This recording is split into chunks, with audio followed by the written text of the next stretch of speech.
everyone, and welcome. Welcome to our 1940s radio comedy theater. My name is Amy Stevens. I'm the director of the Edmond Historical Society and Museum. The museum began hosting these shows in 2018, and although this is our first virtual version, we have a wonderful, varied cast for today's show. If you missed their bios, we will run them again at the end. I have personally been a fan of old radio reenactments for many years, mostly as a hobby. I realize some of you may have grown up listening to radio shows, and some of you may be experiencing it for the first time. But as an educator, I believe you will find greater enjoyment from the show if you have some background information first. Old-time radio began 100 years ago. But it's still a great way to be entertained and learn a little history. I wrote a blog about the reasons popular, some of those reasons, but ultimately, I think it mostly comes down to the fact that radio shows are really good storytelling. Radio slides. The storyline has to be very well written and help people imagine a story they couldn't see.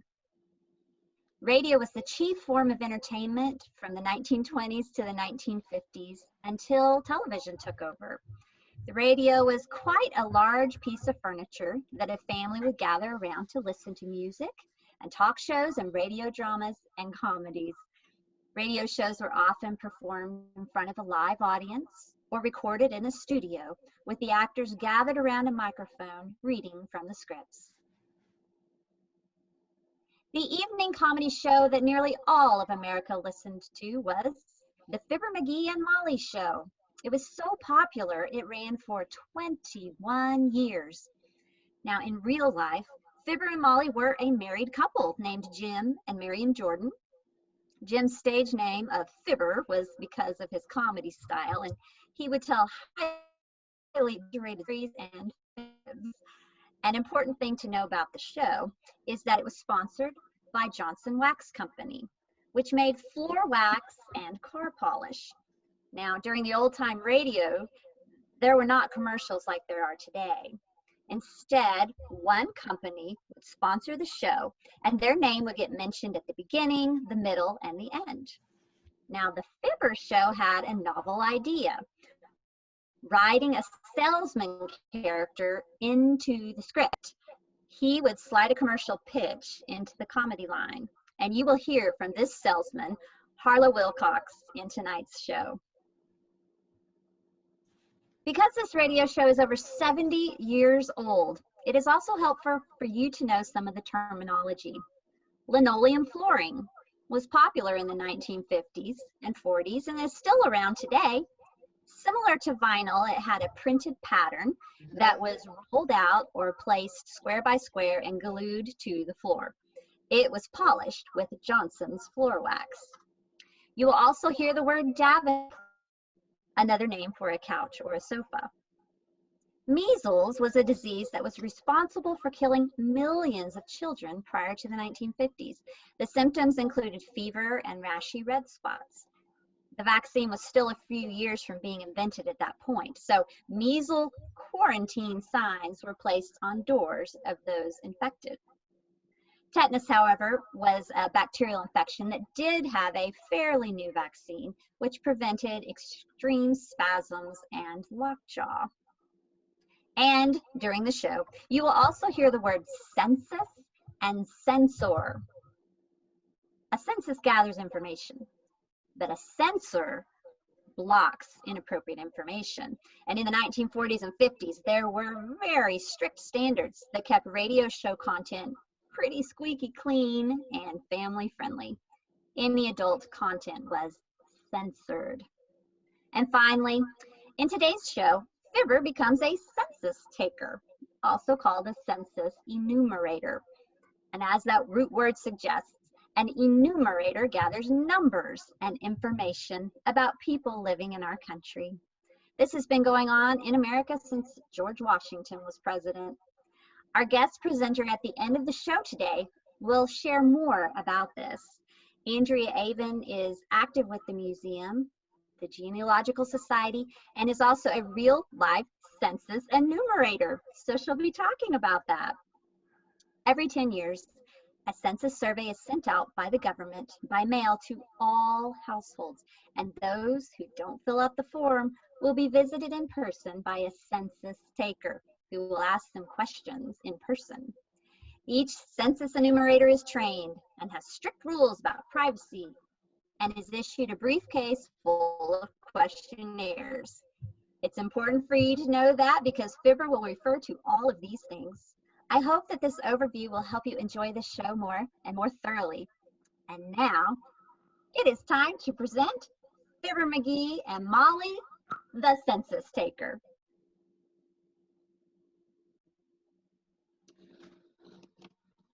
Edmond Historical Society with Fibber McGee and Molly. 140,000 men and women started work late last week on Operation Nose Count, the 1950 census. 139,999 of these people are intelligent, courteous, and considerate. And then there's one more census enumerator McGee of Fibber McGee and Molly. I got a feeling I'm gonna love this job, Molly. Imagine getting paid good money to just for asking people personal questions. Boy, oh boy, oh boy. Oh, will I get nosy. And boy, you're just the boy who could do it too. I bet you. And this time, I got the government backing me. Fibber McGee, government official. Hey, I wish I had a badge to wear. A badge? Oh, well, Uncle Dennis has one. It's upstairs in his drawer. Well, what does it say? Chicken inspector. He got it at a Legion convention. At the poultry exhibit, he said, although I don't know. That's okay. Never mind. I got authority enough without the badge. Let me run through the procedure here before I start out in a minute. First of all, I ring the doorbell, see, and when someone answers, I say, "Good morning, madam." What if a man answers? Well, hang up. Oh. You mean if a man answers the door? Well, in that case, I'll simply say, "Good morning, bud." And I say, I represent the United States Senator for this block, and I need to talk. Oh, no, dearie, no. Not the censor, the census. Yeah. Wait, what's the difference? Well, the census asks people what they do. The censor says they must do it. Oh, well, anyhow, this is going to be quite an experience. Let me see now. I've got my book of instructions, the enumerator's reference manual, my fountain pen, blank forms, my ID cards. Hey, I've heard of those ID cards. What does it stand for anyhow? Doctor of Enumeration? No, nothing like that, Tootsie. This is just my identification. When you don't want to stand outside on the drafty porch asking for questions, you just flash the ID card and get indoors. Catch on? Isn't that simple? I think the census is a wonderful idea because heavenly days, is that the questionnaire you fill out? Yep. Oh, look at the size of that thing. It looks like Barnum and Bailey's main tent. Yeah, and I'm going to have a circus in it, too. I may switch around the questions a little, of course, when I get the hang of it. Liable to sound dull, dearie, asking the same questions all day long. Oh, you can handle it, dear. You've had experience. Asking questions? Sounding dull. Say, speaking of Uncle Dennis again, he'd be wonderful at this job. He starts every day of his life with the same question. Yeah, what's his question? Where am I? You know, that's about the only question they don't have on these blanks here. Oh, they got it right here. Question 15. What were you doing last week? Working, keeping house, or something else? What else is there? Heavenly days. A busy housewife is not. You start getting me trouble before you even ring my first doorbell. Come on, let's get started. Statistics. You mean vital, dear? No vital statistics. I'm going to ask them what they had for lunch and if there's any left. All right. Because by the time I ring a few doorbells, I'll be hungry enough to... Hold it! Well, don't let them delay us. Whoever it is, hand me them questionnaires and stuff. So it looks like we're leaving. Come in. Hello there, daughter. Oh, put that racing form away. Johnny, save your red money, son. You can't beat the ponies. No, this is not a racing form. It's not. Oh, don't let the boy gamble, daughter. Bad for his character. My papa used to bet the horses, and when I was just a kid, it ruined his life completely. Oh, well, that's too bad. But he's not. Papa hung around the stables too much. Took to having his shoes custom made at the blacksmith shop. And I can hear him now, went in as he galloped up the front steps to the drugstore. Look, it's all very fascinating, but I got work to do. We got to go. Well, I don't want to hold your kids up, but take a lesson though from Papa. He got a tip from a jockey friend, mortgaged Mama's sewing machine, and bet every dime we had on a horse named Glue Boy. Oh, Glue Boy? That sounds like a sticky proposition. Glue Boy put everything he had into that run, kiddos. He was the first to cross the finish line in the last race of the day. Well, good. No, Papa lost everything. Lost? You said the horse came in first in the last race. Yeah, but he started out in the first race. Oh, never trust a horsey, Johnny. He'll make a jackass out of you every time. Oh, well, I'm sure there must be a fine moral in there somewhere, Mr. Oldtimer, but these papers have nothing to do with racing forms. They're questionnaires. Yep. I've just been appointed Census Taker for this district. Census Taker, dear. Yeah. Is that so? Yep. It's just a subordinate job right now, of course, but the next census they have, I may get appointed head. Johnny, I got news for you. You got one now. Look, if I were you, boy, I wouldn't get too flip with the government official. I'm with the government, you know. Oh, that's okay. I'm a government man myself. You see the safety pin in the back of my pants? Heavenly days! What's that for? Rent control, daughter. I tore 'em. Yeah? How? Coming downstairs, Johnny. I fell over a barrister. You mean banister? No, they were in the courthouse, daughter. A barrister, a lawyer got in my way. Well, come on, kids. I'll drive you downtown if you got your car out front. Thanks, but we're walking. Yep, let's get going. We've been waiting long enough for people to come to their senses. Now, we're going to take the census to the people. That's pretty good, Johnny. That ain't the way I heard it. Oh, the way I heard it. One fella said to the other fella when they heard McGee was taking a census, say, he says, why is a wistful vista census like a ride on a rocket ship? Simple, says the other fella, because they both start off with a big jerk. So long, kids.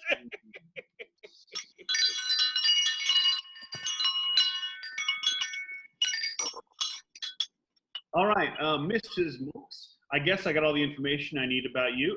Now, for the rest of the family, who else lives at this address? Well, just myself and Boswell, that's all. Let me put that down, sis. Boswell, Bozwel. That's Mr. Mulks, is it? Oh, gracious, no. Boswell is only 4 years old. Boswell Mulks, age 4. Your son, sis? Well, no. He's adopted. Oh, how nice. What nationality is he? Well, his papers didn't say exactly, but from the shape of his tail and his coat, we think he's a Dalmatian. Dalmatian. Oh, Here he is now.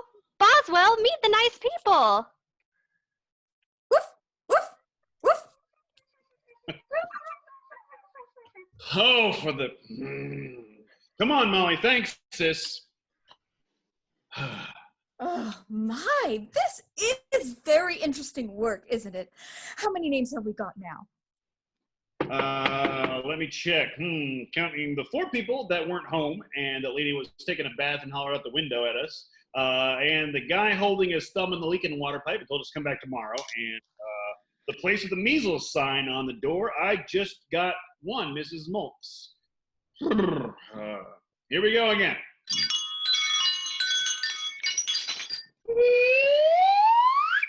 Good morning, madam. I am the Census Taker. Census Taker. Yeah. Oh, hi, Olivia. Hello, McGee. Hello, Mrs. You're what kind of a tooker? The United States Census, Olivia. The government needs a lot of information about population and housing. Oh, and sure. I've been waiting for a census tooker. I think McGee's a good man to ask questions. Everybody say so. They do, sis? What else they say? They say McGee's a questionable character. Well, go ahead, census tooker. Ask questions.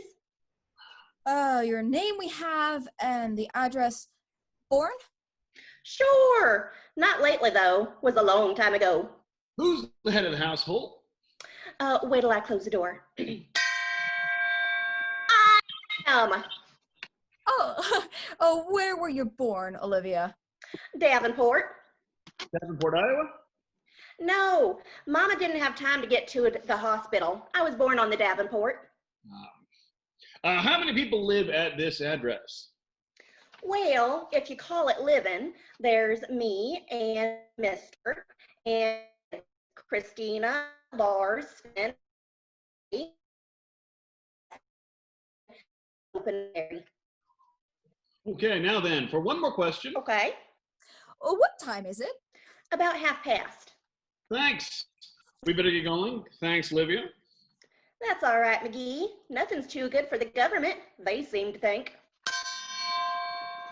Oh, isn't this fun, McGee? Who's next on the list? I don't know. I wish it was Bing Crosby. Why? I'd like to ask him to show me his baby photo. And the reason is... So I can sing, "You must have been a beautiful baby, 'cause baby, look at you now." I represent the... Yes? Good morning. I represent the censored... We don't want any. You don't want any, Molly. Let's try next door and... Hey, wait a minute. I ain't selling anything. I'm the Census Taker. It's Census Taker. Try again. Try again. Open up in there. I'm from... By George, I'm... Why didn't you say so? I didn't understand. Neither did I. I'd like to talk to the head of the house. You married? Yes, indeed. I am, but you'll have to come back later. My husband's in Atlantic, Georgia. Oh, the lucky man. In the beautiful South, what's he doing there, madame? 20 years. Good day. Well, the government has solved his housing problem. Who lives in the next house, McGee? Ooh, fellow named Crabtree. I know him from the Elks Club, but I'm skipping him. Afraid he ain't home? Pretty is home. I owe him $10. Let's take the next one. Ooh, beautiful house. Must be millionaires.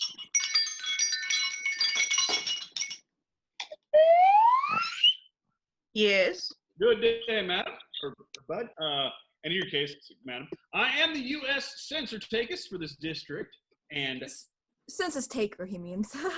I regret to say, sir and madam, that Mrs. Wilkes-Farthington is unavailable for interruption at the moment. If you could return in about a fortnight, she can get to you. What the... And I was about to say, sir, if you could return at a more convenient time. Convenient for whom? This is convenient for me, sister. Quite. However, I'm afraid that Mrs. Wilkes-Farthington... What on earth is going on in there? Mrs. Wilkes-Farthington is being fitted for a new evening gown, madam. Good day. I'm back at a more convenient time. My clavicle, getting paid by the name, make a dozen trips. That kind of stuff gets under my skin. Judging from the yelps, they were getting under Mrs. Wilkes-Farthington's too. Try this place. Good day, sir, or madam. I am. Oh, yes, of course. I've been expecting you all day. Mr. Wilcox, because my housework is so... Excuse me, madam, we're not Mr. Wilcox. I mean, he's actually... We're taking the US Census, sis, and I'm... Oh, I wish I had time to talk to you, but this big house keeps me so busy, and this Mr. Wilcox promised to come and show me how he can simplify it and... Well, he's just the lad who can do it too, because when he shows you how Johnson's water-repellent glow coat can save you so much time and work, you'll simply be amazed. You betcha. Now, then, sis, my first question is about how many... Johnson's water-repellent glow coat? Yes. No, my question's about how many... You see, madam, I am a housewife myself, and I know what glow coat will do. You know, those dingy, milky-looking streaks on the linoleum when you mop it a few times? Well, that's a thing of the past, because water-repellent glow coat stays right after repeated damp moppings. Okay, now, my second question, sis, is how many... How does it go on? Well, at this rate we're going, sis, so it's going to go on all day. But she means the glow coat, McGee. Mrs. Corey, Mary Corey. Well, I finally got some information. What was that first name? Johnson's water repellent glow coat. No, I meant... Quiet, what? dearie. Mrs. Corey and I are talking.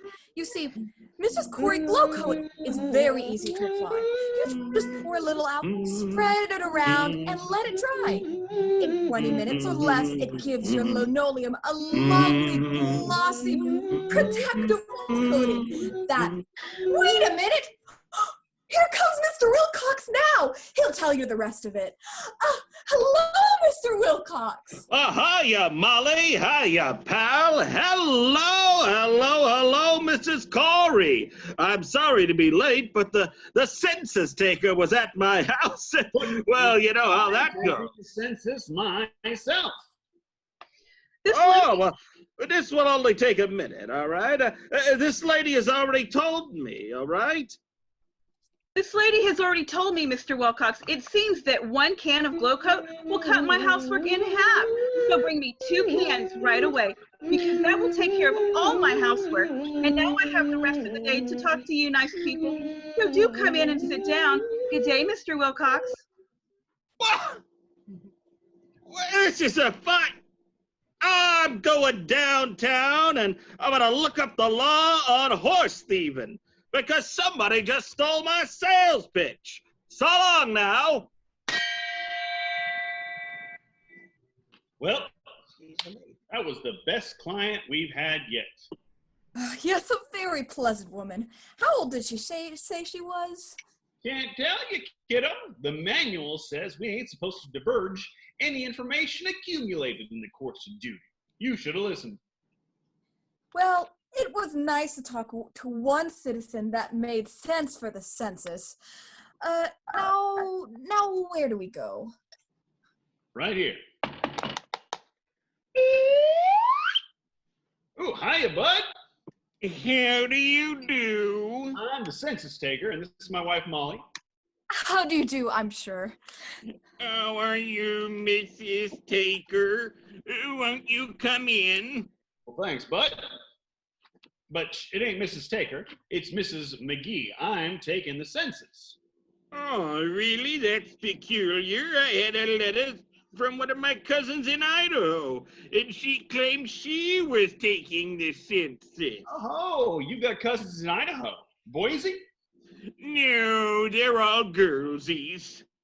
Here's a pencil, McGee. You'd better get busy now. Now, you understand, bud, this is the regular annual 10-year census. Okay. Bud, now how about a few questions? Oh, good. I love this. First question.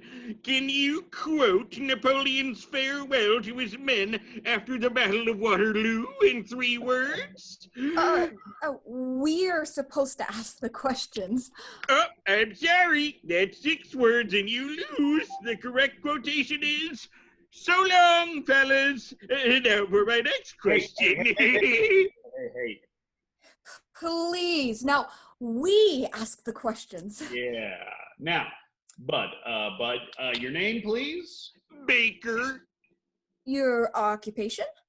No, that's my name. Baker. Axelrod P. Baker. Well, what is your occupation, Baker?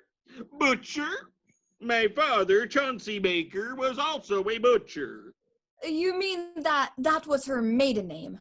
No, her maiden name was Binkstoffel, Emily Binkstoffel. That made her Emily Binkstoffel Baker, Jr. How do you spell that? Junior. Now, do you want to ask me some questions, Miss Taker?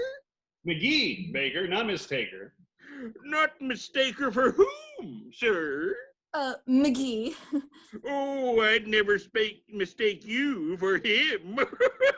You're much prettier, and besides... Oh, cut it out. Now, look, we ain't getting any place. Oh, you should have thought of that before you went into government work, sir. I realize it's a very safe job, and it gives you a certain security, but you never... Wait a minute! Please, Mr. Butcher! Oh, the lady is speaking to you, Mr. Butcher. I'm not Butcher, I'm McGee. Your name is Butcher.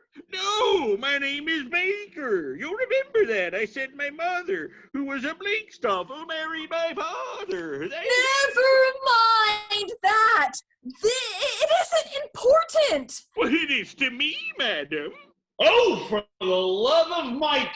No, Chauncey. Mike was my uncle. It was for the love that a girl named Marjorie Pincus Oh, made. stop it, please! Look, Buster, just... let me ask you a couple more simple questions, will you please? It ain't too much to ask, is it? Oh, you go right ahead, sir. Questions in regard to what? Education. Very well.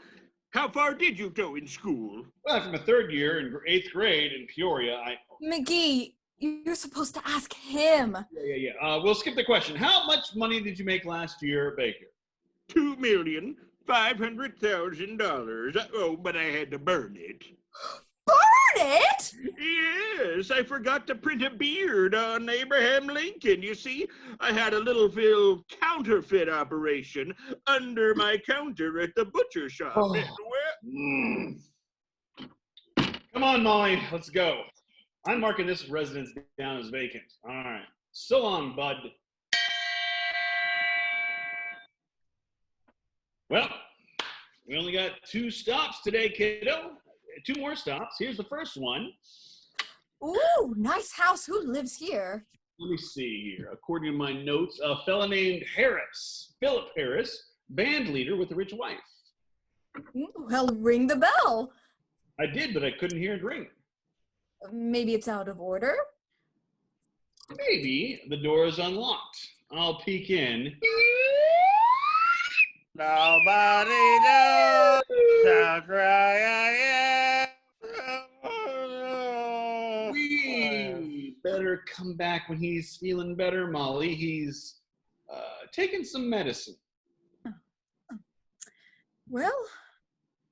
Well, one more house, dearie, and we can go home. How many people did we call on today? According to my list, we knocked on 62 doors, kiddo.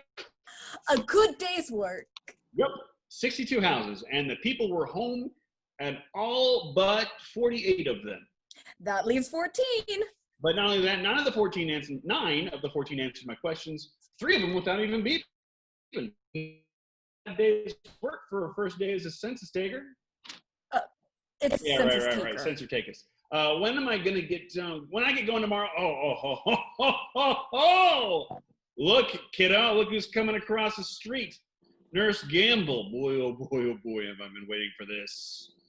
Oh yes, it's that cranky cranky nurse who enjoyed stabbing you with a tetanus needle after you cut yourself on a rusty nail. Oh boy, did you yell! Oh, that girl's got a waddle like a rabid cur. Look at her. Oh, here she comes. Hey! Hello there, Molly. Nice to see you. Oh, thank you, nurse. Hello, Warthead. Hi. What's in that briefcase that you have there? Some snake oil for that rusty snake or something? Oh, you'll find out. Oh, this is going to be fun. Hand me the blank questionnaire, Molly. He's working, nurse, for the United States government. Him? How do I get my citizenship canceled? Well, you'll be happy to know, nurse, that I've been just appointed census taker for this happy district. It's Census Takers! What? No. What? Oh, no. Oh, yeah. You're looking at a duly qualified minor official, Buster. Prepare to have your census took. Okay, look, catch me later.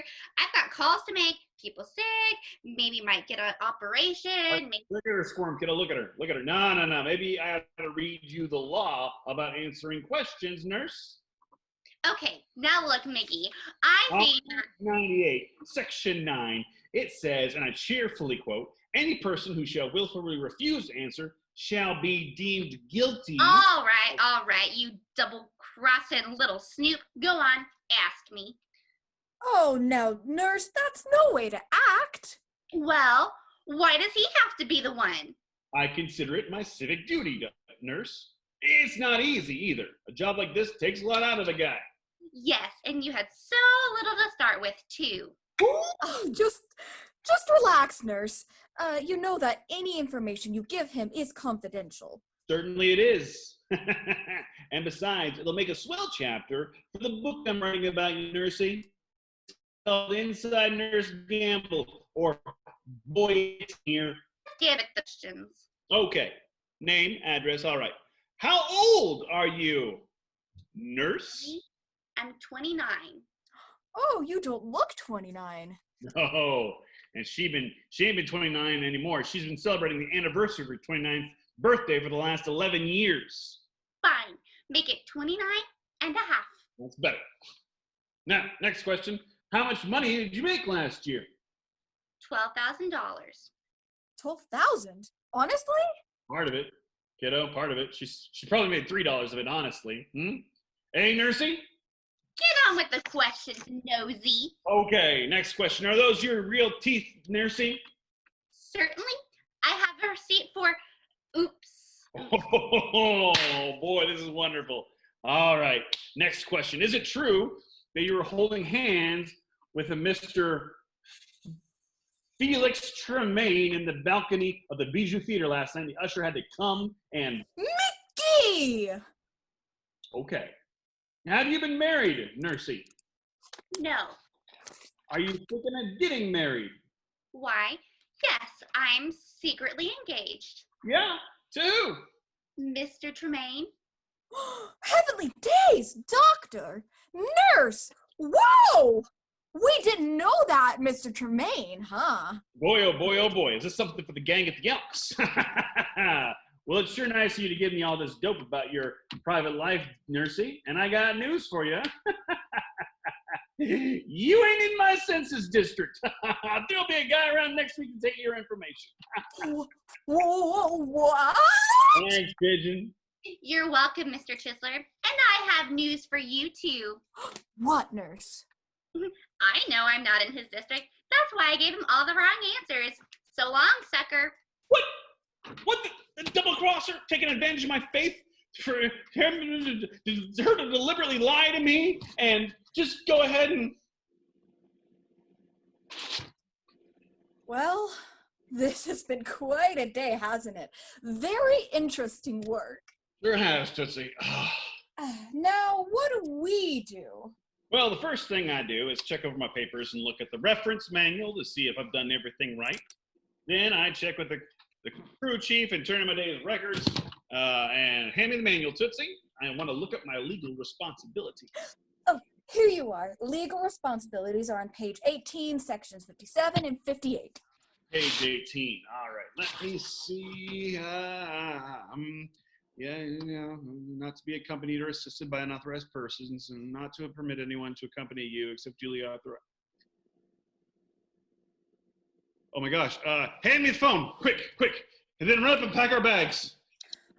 Here's the phone, but what on earth is the problem? Can't talk now, kiddo. We're in a jam. Hello, operator. Yes. Give me the airport. Hello, airport. 2 reservations to the South America on the first plane out, the midnight plane. What time does that leave? Oh, yeah.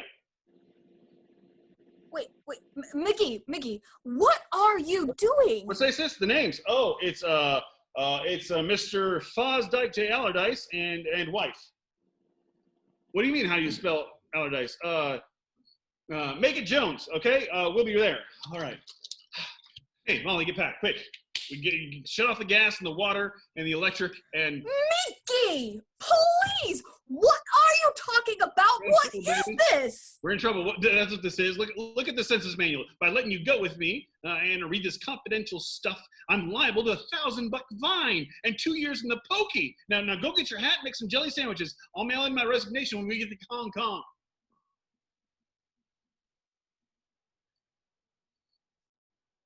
Ladies and gentlemen, the 2020 census is underway. When the census taker calls on you, ask to see his card, invite him in, and answer his or her questions accurately. A true picture of the size and condition of our country depends on true answers from all of us, and a true picture is of vital importance. Remember that the information you give your census taker is completely confidential. By law, no other agency of the government can ever use it for taxation, investigation, or anything else. And remember, too, that you won't find a census taker like McGee anywhere but in Wistful Vista. I guess that's right, kiddo. I guess I just got a natural curiosity. Huh? Yes, you are. Or what? A natural curiosity. Oh. Good night. Good night, all. Hey, folks, this is your old friend Will Cox coming to you live again. Normally, this would be the time of our radio program where I would give you another pitch for Johnson's Floor Wax, but instead I want to talk to you about the real promoter and reinforcer of all of our radio drama programs. So I want to talk to you about the Edmond Historical Society. The best part of the radio drama program that you listen to today is it's free. It don't cost nothing. But just because admission to the Edmond Historical Society and programs just like that are free to the public doesn't mean that we don't need your support. I'm encouraging you to become a member so that you can help pay for our fresh new exhibits, speakers, and even programs just like the one that you just watched. Membership, of course, has its privileges, including invitations to special programs throughout the year and seasonal programs that we do on an annual basis. Now, in the meantime, I want to talk to you a little bit more about the census itself. But of course, I've got a problem with that. I don't know anything about the census. Now, we're in luck because we do have a bona fide census taker with us. So here are the best 3 words in the English language. Here's Andrea Ava.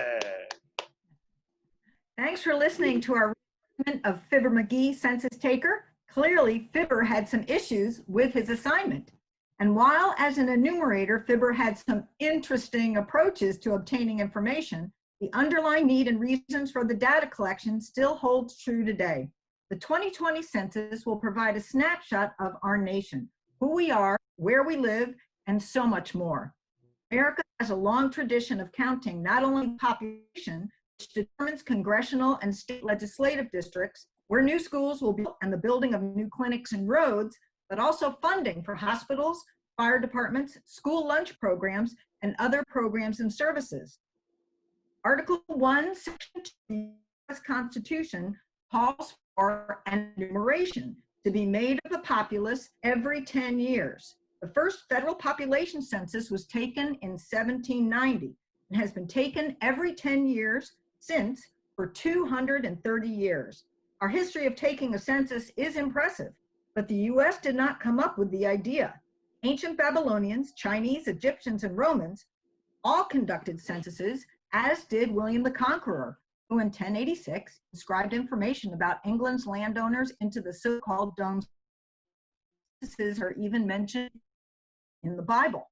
While the US was one of the first modern countries to count all of its citizens, and not just military-age males, it was the first country to use the census for allocating legislative districts. To this day, the number of seats each state holds in the House of Representatives depends entirely on census results. The first US Census enumerators in 1790 were US Marshals. Best known now for hunting fugitives and witness protection, Congress hired 650, including assistants, to go door to door, mostly in the rural, untamed areas of the country. Inefficiencies plagued the early censuses, so in 1879, the marshals were replaced with specially trained enumerators, and in 1902, the US Census Bureau was established, which provided a center for training, data collection, and analysis. Quite a number of early census records, though, have been lost. Those from Delaware, Georgia, Kentucky, New Jersey, Tennessee, and Virginia were likely destroyed when the British torched Washington, D.C. in the War of 1812. And in 1921, 99% of the 1890 census records were destroyed by a fire at the U.S. Commerce Department building in Washington.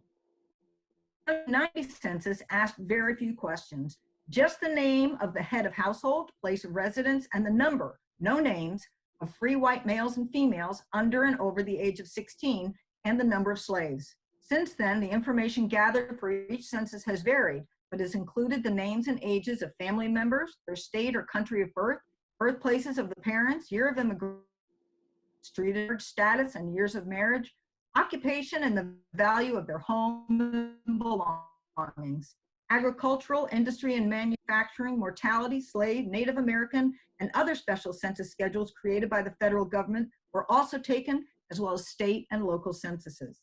The data gathered from the census can help tell us interesting stuff too, like historically and currently, what is the most populated city in the US? The 1790 census showed New York City was the largest, with a little over 33,000 people living there, just a little ahead of Philadelphia. It has attained the top spot in all 22 censuses since. The Big Apple had nearly 8.2 million in the 2010 census, more than LA, Chicago, and Philadelphia combined. And while the data has not yet been fully collected for the 2020 census, odds are good that it'll maintain that top spot. Oklahoma City ranked 31st in the nation in the 2010 census and has since moved to the 25th most populous city in the US. The 2020 census may indicate an even greater rate of growth for OKC, which would move it up even further. As a genealogist, I am in love with the US Census. Here's my dad and his family in the 1940 census. Census records can help you find information about your family too, including where they lived and when, but they can also help about their socioeconomic status, how old was a relative when she or he first got married, whether there was a war veteran in the family, and even interesting job titles like a lamplighter, clown, soda jerk, or even a cowboy. You can access some, not all of the censuses. For the sake of confidentiality, there's a 72-year rule regarding the release of each, which means they're released to the public 72 years after they are taken. The latest one available is the 1940 census, released in 2012. The next will be the 1950 census, to be released in 2022.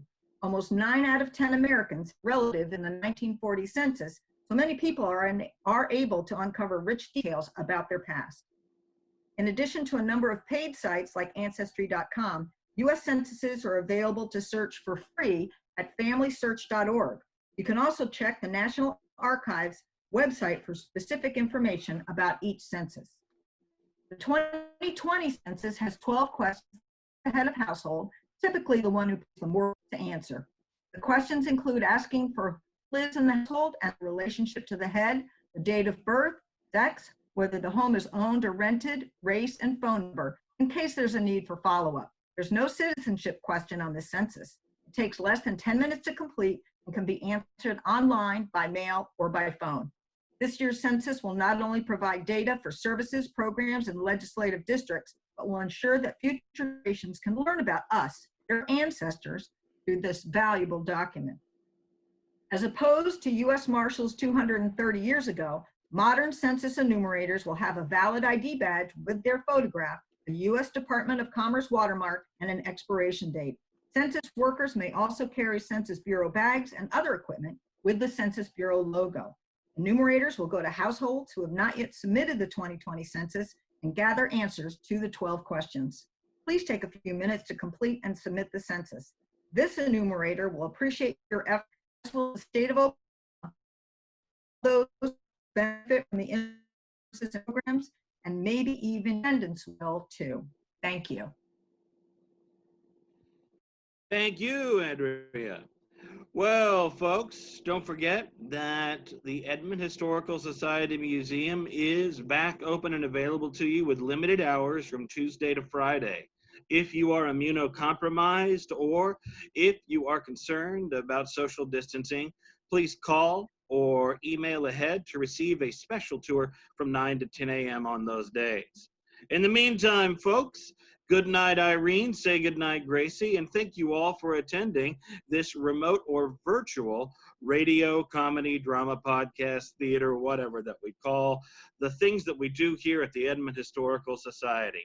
Thanks to our cast and crew, and most importantly, thank you to all of our participants and audience members. Take care and have a wonderful week.